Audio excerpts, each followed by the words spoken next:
his sentencing didn't go far enough to address the atrocities and the crimes that he committed against the children. Tonight, 5 years in prison for stealing money from youth in care.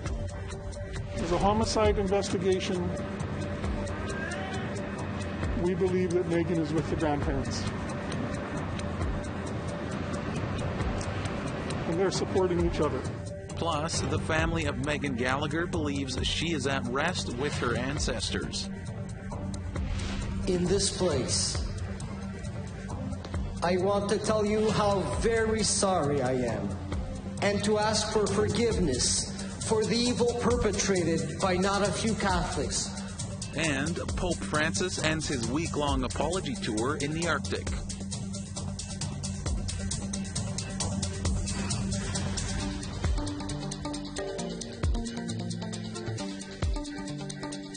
Good evening, Tanse, and welcome to APTN National News. I'm Daryl Stranger.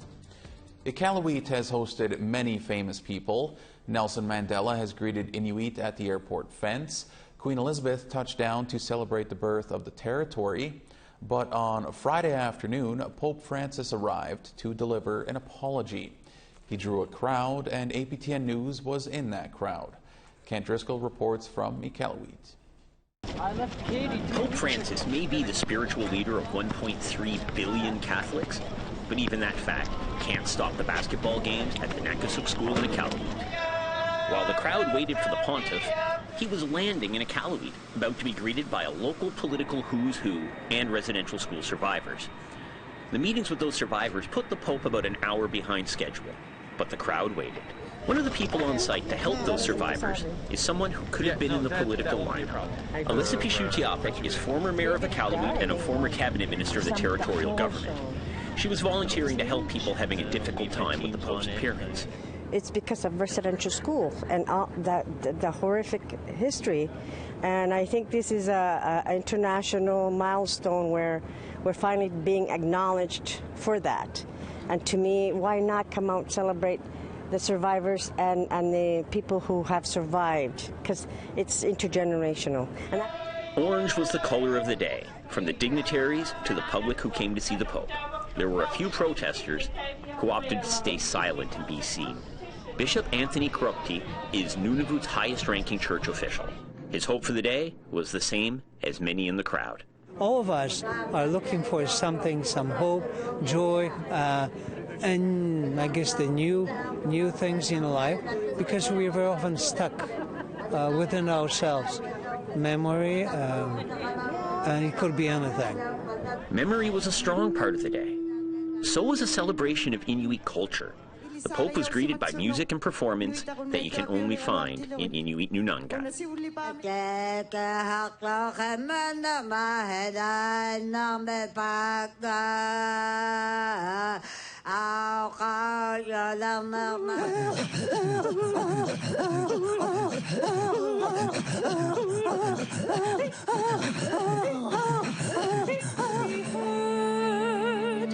How will you be remembered by what is left behind when you think on me?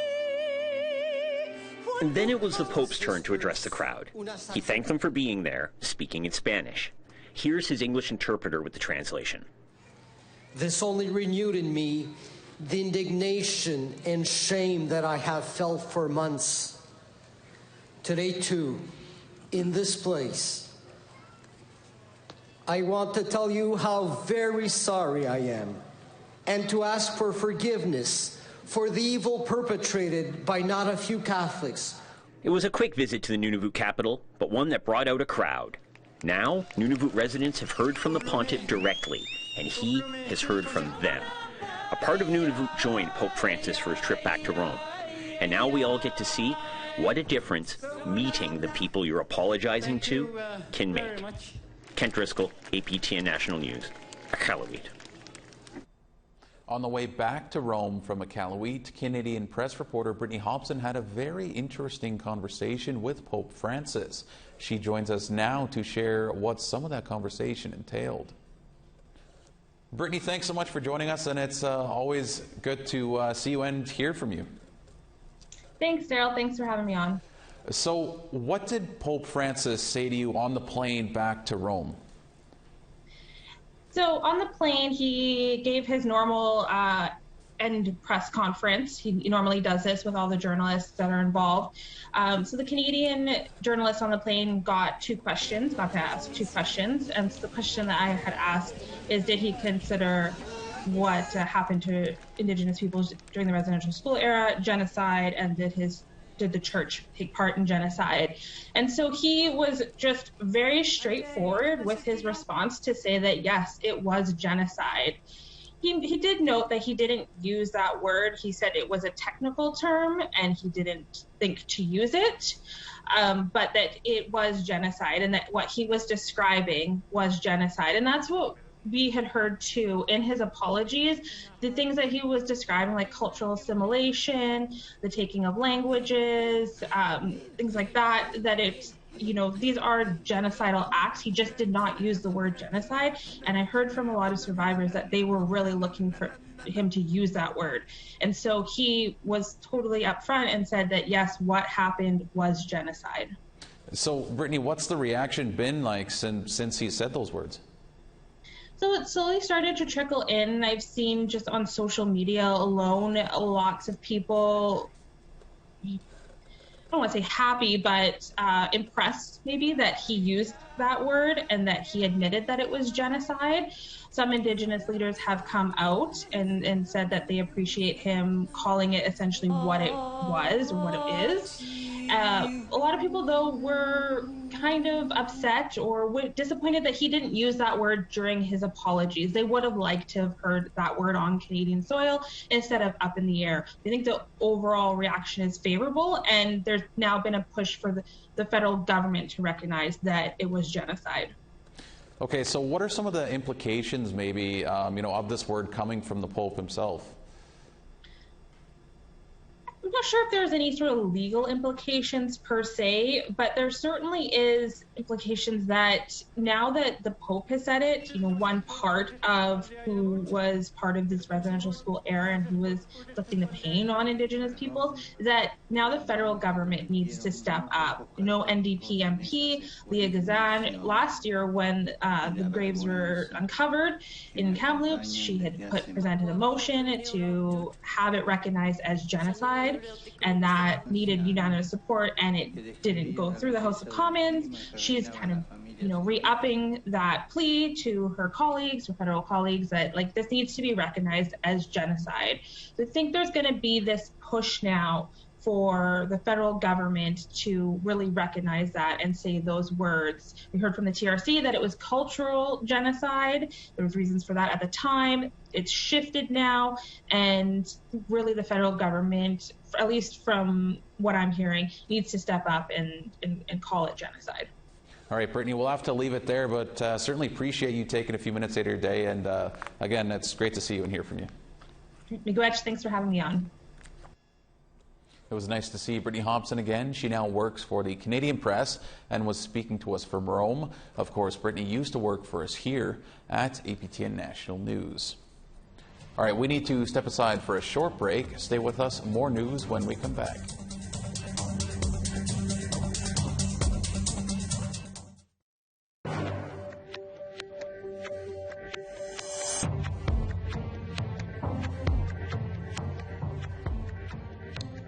Welcome back to Saskatoon now, where the father of Megan Gallagher thanked those he called heroes for stepping up. Brian Gallagher says it was thanks to some people who came forward, making possible the arrest of a fourth suspect in his daughter's death. APTN's Leanne Sanders has more. The next step is, we hope, to find some way to bring Megan home. Brian Gallagher says the accused in the homicide in their daughter's death need to do the right thing. RCMP arrested 44-year-old John Wayne Sanderson Wednesday on James Smith Cree Nation in northeast Saskatchewan after an apparent tip from the public. He made his first court appearance by video Thursday morning. Sanderson is one of 4 people now charged with offering an indignity to human remains. Speaking outside Saskatoon Provincial Court, where another of the accused was making an appearance, Brian Gallagher said there was a brief sense of relief at Sanderson's arrest.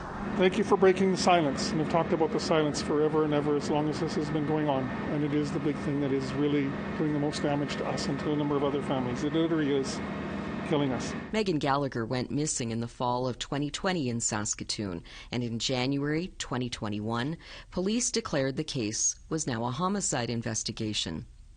Brian says, in spite of the latest arrest, there will never be resolution for them. As a homicide investigation, we believe that Megan is with the grandparents. And they're supporting each other. Family and advocates for the missing and murdered consistently supported the Gallaghers at the court appearances of 44-year-old Roderick William Sutherland, 42-year-old Jessica Sutherland, and 41-year-old Ernest Whitehead. Federation of Sovereign Indigenous Nations Vice Chief Heather Bear made a plea to anyone who knows anything. Give back Megan's dignity. Bring her home. You can give something back here. Give her back and you'll give back some dignity. Bear says the violence against women has got to stop. Leanne Sanders, APTN National News, Saskatoon. The FSIN says the past week has been difficult with no sleep for many members. Its executive operating officer, 48-year-old Don Walker, has not been seen since July 22nd in Saskatoon. Police are asking the public to check for surveillance or dash cam video from a park south of the city. Her 7-year-old son is also missing. A large-scale search has been underway at the river near a park south of Saskatoon, where her truck and some personal belongings were found. A candlelight vigil was held in late July. Treaty Commissioner Mary Culbertson is a friend of Walker's. This doesn't happen to us. We serve the people. And then it happens to us. And we can't say that things are getting so much better for our missing and murdered women and kids, because they're not. The sex assault trial against Indigenous leader Ed John began a week ago Monday in Prince George, BC. Now John is free to go as the charges were stayed. 71-year-old John was facing 4 charges of sexual assault dating back to 1974. He pled not guilty. In a statement, BC Prosecution Service said charges were stayed because the likelihood of a conviction could not be met. The decision came after the defense counsel's cross-examination of an accuser of John brought the case to a halt because of inconsistencies in her testimony. Ed John is a lawyer and hereditary chief of Talasdan Nation. He is a former BC cabinet minister as well. Former BC social worker Robert Riley Saunders was sentenced to 5 years in prison for defrauding primarily Indigenous youth. BC First Nation leaders say that's not enough. Saunders was arrested in 2020 and accused of misusing over $450,000 while working in Kelowna. He was charged with fraud, theft, and forgery, and using a fake degree from the University of Manitoba on his resume. A separate class action lawsuit with the BC government was reached last year. They will pay $15 million in compensation to more than 100 victims. In a press release, the First Nations Leadership Council say they are disappointed in the length of Saunders' sentencing. His sentencing didn't go far enough to address the atrocities and the crimes that he committed against the children that he was supposed to be responsible for. In particular, we understand that one of the youth that he had swindled, I guess, actually has since passed away. Last month, Indigenous leaders in British Columbia called for a public inquiry into the role the RCMP played in the death of a First Nation father. The union representing RCMP officers labeled the remarks by the Indigenous leaders as inflammatory and harmful. Williams Lake First Nation stand by their calls for changes in policing. APTN's Lee Wilson reports. Last month, the family of Roger and Alphonse made a distress call to the RCMP. According to the Independent Investigation Office, the police oversight body, officers responded to calls of a man in distress and in possession of weapons. The RCMP sent their emergency response team. Alphonse died by suicide hours later. Indigenous leaders held a press conference in support of the family and called for a public inquiry into the role of the RCMP alleging the heavily armed response was an escalation. Chief Willie Sellers of Williams Lake First Nation says they want to find answers and need more information. In the best interests of our community and our people and the family that was directly impacted, that we, reach out and we make the statement, demand a public inquiry because of the significance of what happened. Could this man have been saved? That's what we're leaning towards, but we need more information. Last week, the National Police Federation, the union that represents RCMP nationally, released a public statement calling their statements inflammatory. We are aware of and concerned by inflammatory and potentially harmful statements made to the media that we believe create unnecessary risk for members and the public by escalating tensions in communities where members serve and live. We respect and support the ongoing investigation by the BC Independent Investigation Office and ask that all parties refrain from presupposing or attempting to influence the outcome in conclusion. Chief Sellers says the RCMP response to their calls for a public inquiry are an example of a systemic problem Indigenous communities face with policing. He added that the relationship with the RCMP has improved, but it's not happening fast enough. Give opportunity to these entities to come to the table and have dialogue and have discussion and educate ourselves. And, it's just not happening quick enough. That being said, we need to continue to build this relationship with the RCMP and get to a place where we do feel comfortable and confident in the services that are being provided to our communities. Williams Lake First Nation stated there is a need for a major shift in policing across the country. They will continue to stand with the family of Rojan Alphonse, a father of 4 from their nation. There's a major paradigm shift in our approach to policing that we need to see in this country. And, the legacy of the late Rojan Alphonse is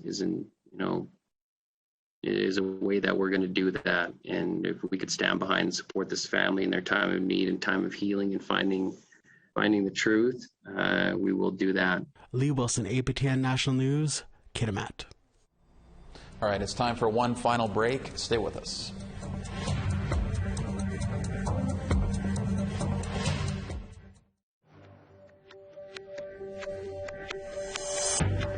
Welcome back. It's time now for our photo of the day. This was sent in by Chris LaRock. Chris says this extremely unique looking sculpture is located at Spanish, Ontario, located west of Sudbury. And we would like to know more about that tree. That is very interesting. Send your photos to share@aptn.ca for the chance to be our next photo of the day. Now let's take a look at tomorrow's weather forecast. Starting in the east at 24 and rain in St. John's and 24 in Charlottetown. 23 in a mix of sun and cloud in Happy Valley, Goose Bay, and 22 in Cartwright. 25 and clear in Quebec City, and 22 in showers in Val-d'Or. 34 degrees and some showers in Windsor, and 21 and rain in North Bay. 24 and rain in Timmins, and more rain in 17 in Big Trout Lake. Some showers in 15 in Churchill, and 19 and clear in Norway House. Some showers in 21 in Barons River, and 23 and rain in Winnipeg. Mix of sun and cloud, and 25 in Regina, and 23 in North Battleford. 19 degrees in La Ronge, and 18 in Stony Rapids. Moving to the west, some more showers, and 19 in Fort Chippewa, and 19 in Peace River. 20 degrees in Edmonton, and 24 in Calgary. 17 and some rain in Tofino, and 20 in Quesnel. 15 in showers in Prince Rupert, and 15 in showers in Fort Nelson. 19 and a mix of sun and cloud in Whitehorse, and 19 in Old Crow. 22 in Wrigley, and 19 in Yellowknife. 20 degrees and clear in Nunavik, and 21 in Fort McPherson. 14 and some showers in Baker Lake, and 13 in Cambridge Bay. 9 degrees in Resolute, and 17 in Iqaluit.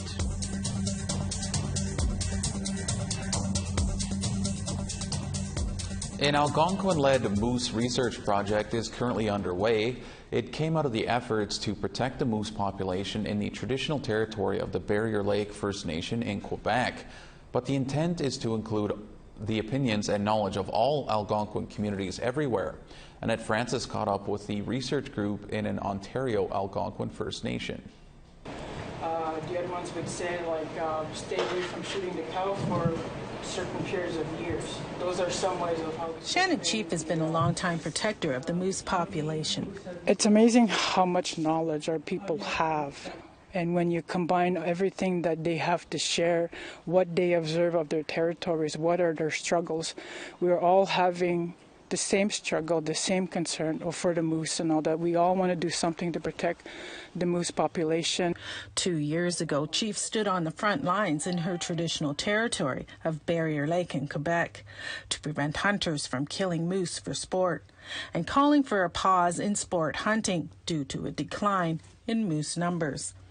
That happened in the spring of 2021, with an agreement reached with the Quebec government to freeze hunting in the La Vérendrye Wildlife Reserve in Quebec. The 2-year period is to be used to study the state of the moose population. We started in December last year, and then we had our first meeting back in April with just 4 committee members that I pulled in together, and then we just started working out a plan how this research will do, how it will benefit, also trying to take care of the traditional knowledge that we're going to every community. So she's come 5 hours south to the Algonquin community of Pikwakanagan in Ontario. Chief wants to hear from all Algonquin communities. On Thursday, she met about a dozen members of Pikwakanagan. That included Amber Hine, who believes this meeting is important work. Our land and our animals, they need our protection. And in today's Western society, there's so much extraction, so much take, and we used to live in a way that was very reciprocal, like, give and take. It wasn't just take. Jerry LaValle says he's noticed a decline in moose over the years. I would like to see the moose reach a state of where it would provide what it always did before for the Algonquin, and that was sustainability. Even though in the modern day world we do not actually need, but culturally it's necessary. But Clifford Maness isn't so sure. I think it's a matter of being in the right place at the right time. If I'm driving up the road and I see moose, he's usually gone for the next guy behind me. They don't see him. It's just, So how do you determine the numbers? According to Chief, the final report from this research will be complete by October. It will be used to extend the moratorium on moose sport hunting before it ends next year. Annette Francis, APTN National News, Pikwakanagan. All right, that's all we have for you tonight on APTN National News. For news anytime, visit our website, aptnnews.ca. I'm Daryl Stranger. Thank you for joining us. Miigwech, and have a great night.